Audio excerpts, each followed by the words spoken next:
Lecture 6, Hindu Gods, Monotheism, and Pantheism. Hindu thought on the relationship of the one to the many is expressed in popular devotion by the worship of many gods. It is popularly held that there are 330 million Hindu gods. This does not mean, as the following story from the Upanishad illustrates, the worshippers of these gods are strict polytheists. Instead, since the gods are understood as manifestations of the divine, Hindus who believe in the gods can be monotheistic or pantheistic. Some Hindus are even atheistic.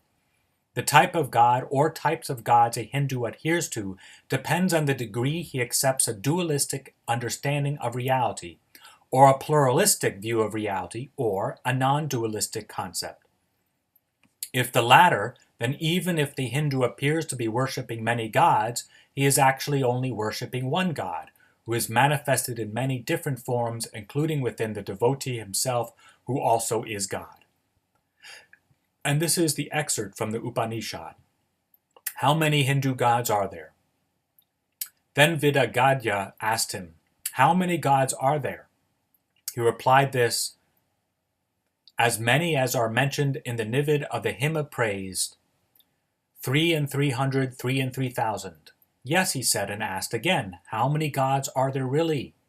33, he asked. Yes, he said, and asked again, how many gods are there really? 6, he said. Yes, he said, and asked again, how many gods are there really? 3, he said. Yes, he said, and asked again, how many gods are there really? 2, he said. Yes, he said, and asked again, how many gods are there really? 1.5, he said. Yes, he said, and asked again, how many gods are there really? 1, he said. Hindu mythology. Hindu mythology is contained in a variety of works. The Puranas, written from 300 to 1600 AD, traces the origins of the Hindu gods and goddesses in a section titled Vayu Purana. 2 other works that describe the gods, but in epic form, that is story form, we are going to look at. And these are comparable in status to the Greek Iliad and Odyssey. A very popular story of the gods comes from one of them and is called the Bhagavad Gita. This story relates the interaction of Prince Arjuna with Krishna, an earthly manifestation of the god Vishnu. As a manifestation of a god, Vishnu is called an avatar. The word avatar comes from the Sanskrit word avatarana, from ava, off, down, plus tarata, crosses over. In Hinduism, an avatar is a god who takes on human form on earth. The avatar Krishna and Prince Arjuna relate primarily by way of conversation. Their dialogue centers on Prince Arjuna's unwillingness to fight in a battle in which members of his family are represented on both sides. Eventually, Krishna convinces Prince Arjuna to fulfill his duty of fighting as a warrior. The battle in the Bhagavad Gita is typically interpreted spiritually, as signifying the common inner struggle over issues that are not black and white but uncertain and unclear. In the last chapter of the Bhagavad Gita, Krishna insists that Prince Arjuna fulfills his duty as a warrior of the Pandavas in the war against the Kurus by asserting, and I quote, better thine own work is, though done with fault, than doing others' work, even excellently. He shall not fall in sin who fronts the task set him by nature's hand. Let no man leave his natural duty, prince, though it bear blame. For every work hath blame, as every flame is wrapped in smoke. Only that man attains perfect surcease of work, whose work was wrought with mind unfettered, soul wholly subdued, desires forever dead, results renounced. End of quote. Persuaded, Prince Arjuna brings his conversation with Krishna to an end by surrendering his will to accomplishing his warrior role with, and I quote, trouble and ignorance are gone, the light hath come unto me by thy favor, Lord. Now I am fixed, my doubt is fled away. According to thy word, so will I do. End of quote. A few popular Hindu gods. The Vayu Purana section of the Puranas traces the origin of the creator god Brahma to an original divine essence called Brahman that is identified as nothing material. I'm going to read a passage below that describes the Brahman. And as I read it, think of this question. Reflect on this question. Do you think that it is describing the absence of anything? And also reflect on this question. It seems that instead of describing nothingness, it is actually describing something. Otherwise, how could nothing be the origin of the universe? After all, nothing comes from nothing, because it's nothing. The Brahman, therefore, is nothing material, since it belongs to the spiritual order and is its essence. This spiritual something caused nothing material to be something. In Judaism and in Christianity, this something that cannot be felt, seen, or smelt, since it is not physical, is identified as God who created all that exists. Creation. In the beginning there was nothing in the universe. The Brahman, the divine essence alone, was everything and everywhere. The Brahman had neither color nor scent. It could not be felt or touched. It had no origin, no beginning or end. The Brahman was constant and was origin of everything that was destined to be in the universe, and the universe was shrouded in darkness. When it was time for creation to begin, the Brahman divided itself into three. The first part became Brahma, the creator of the universe. The second part was Vishnu, the preserver of the universe. And the third part was Shiva, the destroyer. At the time of creation, water appeared in the universe, and the water was everywhere. In the water was created a golden egg that floated like a gigantic bubble. Brahma was born inside the egg. Since Garbha means womb, Brahma came to be known as Hiranyagarbha, since he effectively created himself. He is also referred to as Svabhimbhu. Brahma had 4 faces. Also inside the egg were all the worlds that would be created in embryonic form. The earth was there with its land, mountains, oceans, and rivers. The moon, the sun, the stars, and the planets were there. Also present were gods, demons, human, and other living beings who would be created. This was the original creation of the universe. But at the end of one of Brahma's days, a minor destruction takes place. The universe is once again flooded with water during Brahma's night. Brahma, Vishnu, and Shiva are not, however, destroyed.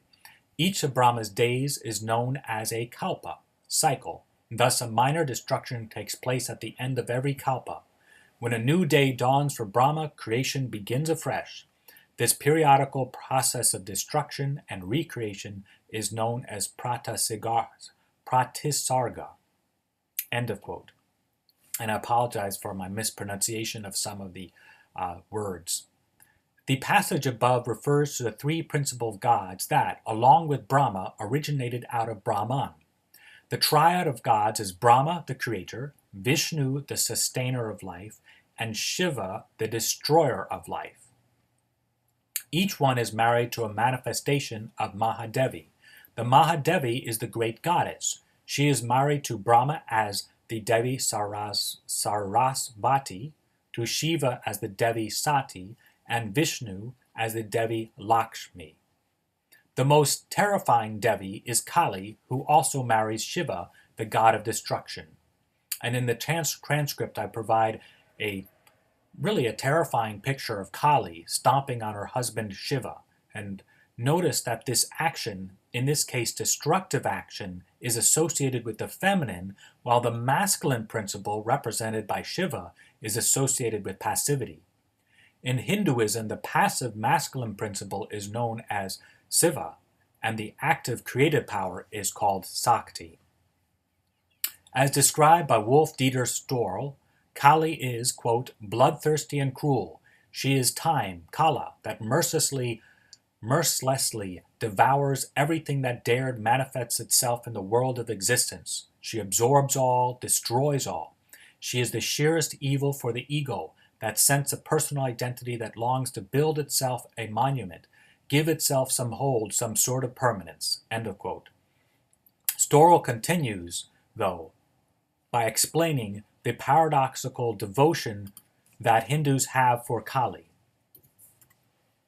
In a deeper sense, he writes, Kali is the loving mother who, through the power of time, graciously destroys the monstrous ego illusion. End of quote. One group of devotees of Kali are known as the Thuggis. According to various accounts, at times disputed, these Kali followers honored their goddess by strangling thousands of innocent victims. In the 1820s, when India was under British rule, that lasted from 1858 to 1947, the British officer William Sleeman was appointed to bring an end to this cult. In doing so, he may have exaggerated the threat the Thuggis posed. Tantrism is another form of devotion to the goddess and her many forms that is still practiced today. It is divided into two types, left-handed Tantra and right-handed Tantra. The Tantras are the sacred texts for both of these worshippers of Kali. Right-handed devotees worship the goddess without any practices that we would consider shocking. The so-called left-handed worshippers, however, practice a ritual that is unusual, including for many Hindus. The tantric ritual consists of eating meat, drinking alcohol, and engaging in intimate relations in a supervised, controlled environment with those they are not married to, all for, they believe, the purpose of attaining enlightenment. The practices of those devoted to the Devi and her many divine manifestations stem from the belief, implicitly taught by the Upanishads, that ultimately there is no distinction between anything. Difference is but an illusion. Clinging on to difference, especially a sense of one's personal identity, is viewed as the source of all suffering. Is this conviction true? In order to be freed from suffering, must we accept that we all are God, and the distinction between God and humans, between humans and the material world is false? Catholicism maintains in a convincing manner that the above assertions are false. A modern assertion that is similar to the tendency in Hinduism to reject difference in order to be exalted and enlightened is the premise of Ludwig Feuerbach, who rejected God in order to affirm man. He argued that Christianity, unlike religions which maintain that God is essentially different from man by being all-knowing, all-good, all-powerful, all-loving, and all-beautiful, necessarily means that, quote, man must become poor that God may be all, end of quote. Feuerbach's premise, though, assumes that God is a rival, a competitor with human beings. God, as believed in by Catholics, is not understood, points out Bishop Barron, as a competitor with creation. Barron explains, quote, since he's not the supreme being, but the very ground of being, end of quote, our worship of him allows us, by participating ever more deeply in divine nature, to be greater than we are, not poor. We have existence, we have being by participating in a being whose essence, what something is equal to his existence that something is. Aquinas teaches God's essence equals his existence, since only God is being, that does not need to participate in any other being. We and the rest of creation are fundamentally different from God, since we have being from God, who is the ground of all being. As the one who maintains all life and existence, God is not a competitor with that which he has created, but its sustainer. If, argues Aquinas, quote, God is not his own existence, he would not be essential, but participated being. He will not therefore be the first being, which is absurd. Therefore, God in his own existence, and not merely his, and is his own existence, and not merely his own essence. End of quote. Without the essential difference between God and creation, nothing would exist, since out of nothing comes nothing. God is the non-contingent, non-dependent being who, as someone, called forth existence from nothing. To be exalted, therefore, necessarily entails not denying difference, but affirming both difference and similarity, with difference always being greater between God and that which he created. Men and women are saved and grow in being by participating more deeply in the ground of all being, who is God, who continually sustains us in existence and is distinct from us. God bless.